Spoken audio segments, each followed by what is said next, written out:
Hello friends, welcome to my YouTube channel. आज की video में हम लोग डिस्कस करने वाले हैं क्लास 12 का एक टॉपिक है minors and cofactor. Determinant chapter में इसको पढ़ना है। इसमें हम लोग थ्री ऑर्डर का जो डिटरमिनेंट्स होता है उसका माइनर्स एंड कोफैक्टर्स कैसे फाइंड करते हैं उस चीज को हम निकालने इस वीडियो में सीखेंगे। तो चलिए आइए हम लोग सीखते हैं कि माइनर्स एंड कोफैक्टर कैसे निकालते हैं थ्री ऑर्डर का डिटरमिनेंट्स का। देखिए इसका जो सॉल्यूशन होगा, ये हमारे पास कोई डिटरमिनेंट्स है, ये हमारे पास ए डिटरमिनेंट्स है। माइनर निकालने के लिए हम लोग सीखते हैं। तो माइनर सबसे पहले डिटरमिनेंट का माइनर निकालेंगे, उसके बाद हम कोफैक्टर निकाल पाएंगे। डायरेक्ट हम कोफैक्टर नहीं निकालेंगे। माइनर निकालने के लिए हम एम से डिनोट करते हैं। इसका मतलब हुआ minor of first row first column. First row first column minor निकालने का मतलब ये फर्स्ट रो हो गया, फर्स्ट कॉलम हो गया, तो ये वन का, ये वन के सामने इधर कैंसिल हो जाएगा, ये कैंसिल हो जाएगा, बचेगा 5 1 -1 2। अब ये 2/2 का तो आपका बन गया डिटरमिनेंट। इसको सॉल्व कर लेते हैं तो कितना आ जाएगा 10 माइनस, और ये माइनस मल्टीप्लाई होगा तो ये 10 + 1 हो जाएगा, माइनस माइनस प्लस 1, तो ये 11 आ जाएगा। दिक्कत कोई दिक्कत? अब देखिए, अब हम लोग क्या निकालेंगे, फर्स्ट रो सेकंड कॉलम, मतलब इसका निकालेंगे जीरो का। तो इसके जीरो के सामने ये कैंसिल हो गया, इसके सामने ये कैंसिल हो गया, जब बचेगा हमारे पास 3 0 -1 और 2। अब इसको ये 2/2 ऑर्डर का बन गया। इसको सॉल्व करते हैं। इसका तो सॉल्व करना सबको पता है, 3 × 6 और ये 0 हो गया, तो इसका आ गया आपका 6 आ गया। फिर क्या M13 का निकालेंगे। 13 बोलने का मतलब इस 4 का हमको निकालना है माइनस। तो इसके सामने ये कैंसिल, इसके सामने ये कैंसिल हो गया, तो बचा हमारे पास 3 0 5 1। अब 3 1 का मल्टीप्लीकेशन करेंगे तो 0 का 0 0 और 5 करके तो 0 आ गया, तो ये 3 आ गया। अब हम निकालेंगे सेकेंड रो फर्स्ट कॉलम का, मतलब कि 2 1 सेकेंड रो फर्स्ट कॉलम। तो ये इसके सामने ये कैंसिल, इसके सामने ये कैंसिल हो गया, तो बचेगा हमारे पास 0 1 4 और 2। अब 0 और 2 का मल्टीप्लीकेशन जब होगा तो 0 होगा, ये 4 माइनस करते हैं, 4 1 जा 4 हो गया, हमारे पास -4 आ गया। अब सेकेंड रो सेकेंड कॉलम का हम निकालेंगे, मतलब इसका 5 का। तो 5 के सामने ऐसे जो भी कैंसिल हो गया, इधर भी कैंसिल हो गया, तो बचेगा हमारे पास 1 0 4 2। अब ये क्रॉस इसको कैलकुलेट करेंगे तो 2 1 जा 2।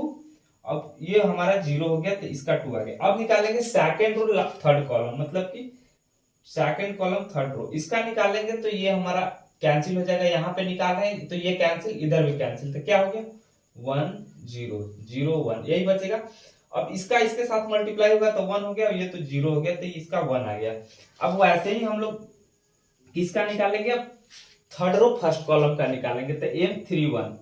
अब M31 निकालने का मतलब इस 0 का, मतलब इधर इसके सामने कैंसिल, इसके सामने इधर कैंसिल, तो बचेगा हमारे पास 0 5 4 -1।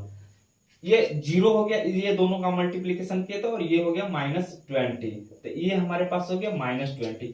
अब थर्ड रो सेकंड कॉलम जब हम निकालेंगे, मतलब ये 1 का, तो इसके सामने ये कैंसिल, इसके सामने ये कैंसिल, बचा 1 3 4 -1, तो -1 हो गया, और ये 3 4 जा 12 -12 -13 आ गया। अब निकालेंगे थर्ड रो थर्ड कॉलम का। थर्ड रो थर्ड कॉलम का निकालने के लिए, मतलब कि लास्ट वाला 2, इसके सामने ये ऊपर कैंसिल, इसके सामने इधर भी कैंसिल हो गया, तो बचा हमारे पास 3 1 3 0 5। अब 5 1 जा 5 हो गया, और 3 का 0 के साथ किया तो 0 हो गया, तो ये 5 हो गया। ये हमारा जो आया माइनस आया। अब कोफैक्टर्स निकालते हैं। कोफैक्टर्स निकालने के लिए क्या करेंगे, देखो कोफैक्टर्स निकालने के लिए माइनर का आना हमको जरूरत है। तो कोफैक्टर्स कैसे निकालते हैं, A11, मतलब cofactor of first row first column का हम निकाल रहे हैं। तो क्या हम ये जानते हैं कि -1 के पावर, यहाँ पे 1 और 1 है, तो ये दोनों को ऐड कर देते हैं into first row first column का निकाल रहे हैं, तो -1 के पावर 2 आ जाएगा, 1 1 2 हो गया। पावर अगर किसी भी -1 के पावर में इवन नंबर आएगा, मतलब 1 आएगा, तो 1 से मल्टीप्लाई होगा, तो यही चीज आ जाएगा। तो M11 का वैल्यू जो है हमारे पास ऑलरेडी 11 आ गया है, तो ये 11 हो गया। अब ये निकालते हैं फर्स्ट रो सेकंड कॉलम का, मतलब -1 के पावर 1 + 2 इंटू M12। अब जो है -1 के पावर 3 है, मतलब कि -1 आएगा, तो -1 इंटू M12 बोलने का मतलब 6 आ गया, तो ये हमारा -1 और 6 का मल्टीप्लाई होगा तो 6 आ जाएगा। अब हम निकालते हैं फर्स्ट रो थर्ड कॉलम का। फर्स्ट रो थर्ड कॉलम ये M3। अब इसका हो जाएगा हमारे पास 1 + 3 इंटू 13। अब बताइए -1 के पावर 3 1 4 पॉजिटिव सॉरी -1 के पावर 1 और 3 आ रहा है, मतलब कि -1 के पावर 4 आ रहा है। तो -1 के पावर 4 का मतलब इवन नंबर पावर में है, पावर में इवन है तो वैल्यू 1 आएगा। तो 1 और m13 का मतलब हो गया 3, तो इसका वैल्यू 3 हो गया। सेम उसी तरह से हम निकालेंगे, अभी बाकी जो बचा हुआ है उसका निकालेंगे, मतलब a21 का। तो a21 का निकालेंगे तो -1 के पावर 2 प्लस 1 लिखेंगे इंटू m21 लिखते हैं। अब देखिए 21 का वैल्यू -4 है, और देखिए ये -1 के पावर 3 है, मतलब कि -1 आ गया। -1 इंटू 21 -4 है, -1 और -4 का मल्टीप्लाई हुआ तो +4 हो गया। अब a22 का निकालते हैं, तो -1 के पावर 2 प्लस 2 करेंगे इंटू m22 हो जाएगा।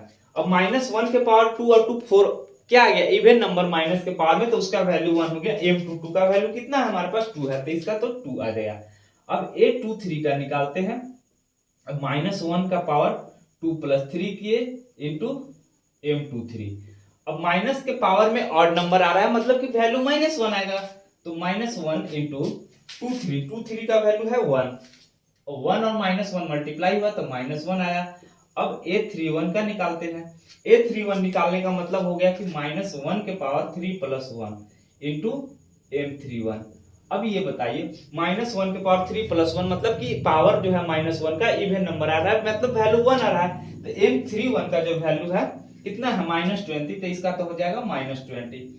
a32 का निकाले तो कितना आ गया, -1 के पावर 3 प्लस 2 इंटू m32। अब -1 के पावर में कितना है 3 और 2 5 हो गया, तो पावर ऑड नंबर है तो -1 वैल्यू आएगा, तो यहाँ तो -1 हो गया। अब m32 का वैल्यू देखिए -13 है, -13 है। यहाँ पे जो वैल्यू है m30 दोनों का कैलकुलेशन करेंगे तो माइनस माइनस प्लस 13 हो गया, 13 हो गया। अब a33 का निकालेंगे तो क्या हो जाएगा, -1 के पावर 3 प्लस 3 ऐड कर देते हैं इंटू m33। अब बताइए -1 के पावर 3 और 3 6, मतलब कि इवन नंबर आ रहा है, मतलब वैल्यू 1 आ जाएगा। अब m33 कितना है हमारे पास 5, तो इसका 5 हो गया। तो माइनस हम निकाल लिए, और कॉफैक्टर्स माइनस निकालने के बाद ही हम कॉफैक्टर्स निकाल सकते हैं किसी भी डिटरमिनेंट का, तो हमारे पास यही आंसर हो गया। ये सारा जो वैल्यू निकाले हम माइनस निकालने में, अगर किसी तरह का कोई भी दिक्कत होगा तो इस वीडियो को देखने के बाद आपको किसी भी तरह का डाउट नहीं रहेगा माइनस और कॉफैक्टर्स निकालने में। तो हमारे चैनल पे क्लास 10th 11th 12th का वीडियो आपको रेगुलरली मिलते रहेगा, तो इस चैनल पर बने रहे। और यदि चैनल पर नए हैं तो अपने मित्रों को ज्यादा से ज्यादा शेयर करें, सब्सक्राइब करें, लाइक करें। तब तक के लिए धन्यवाद, मिलते हैं आपसे अगले वीडियो में।